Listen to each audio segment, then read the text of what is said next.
Moldova's pro-Western President Maya Sandu has won a second term in a pivotal presidential runoff on Sunday.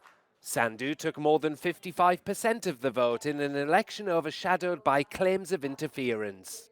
Moldova a fost sub un atac fără precedent pentru istoria întregii Europe.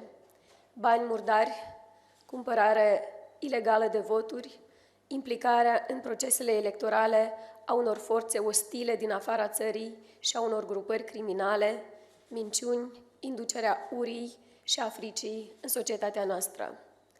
Poporul nostru s-a unit, iar libertatea și cetățenii au câștigat.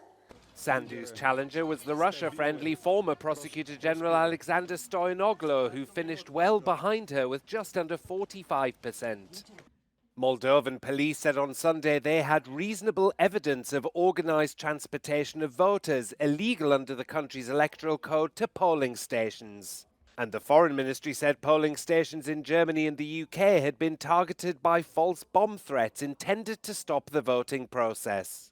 In the wake of Russia's invasion of Ukraine in 2022, Moldova applied to join the European Union. It was granted candidate status in June of that year, and in summer this year, Brussels agreed to start membership negotiations. The shift to the west annoyed Moscow, but it denies meddling in the election.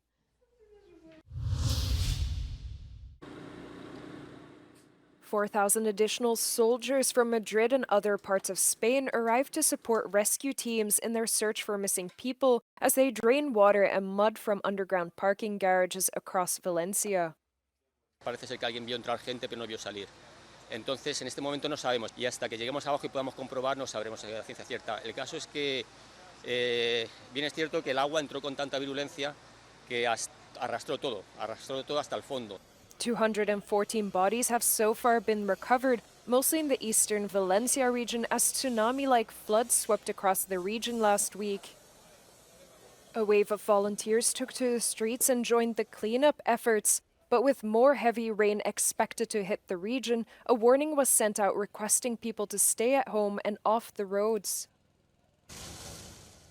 The government is under scrutiny for the delayed response, warning people about the severity of the floods. With no time to react, many were already on the road, working or in underground garages when the flash floods hit.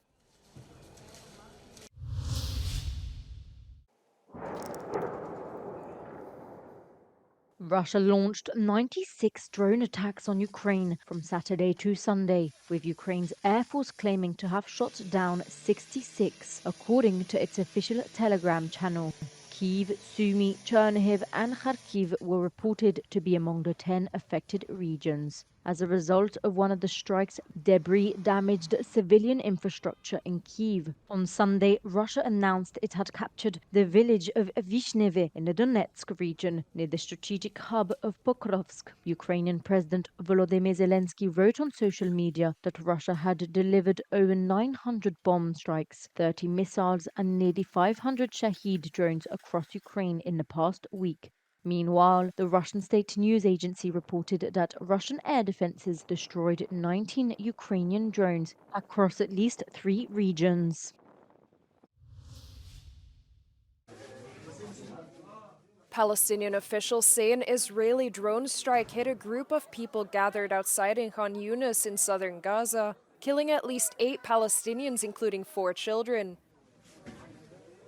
Meanwhile, in the north of Gaza, an Israeli drone reportedly struck a clinic where children were receiving polio vaccinations.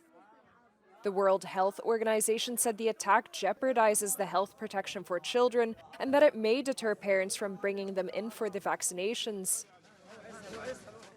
According to UN's children agency UNICEF, in the past 48 hours, over 50 children have been killed in the north of Gaza.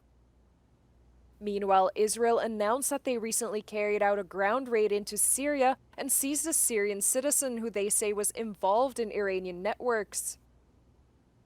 Israel launched airstrikes in Syria multiple times over the past year, but it is the first time they reported sending troops into the country.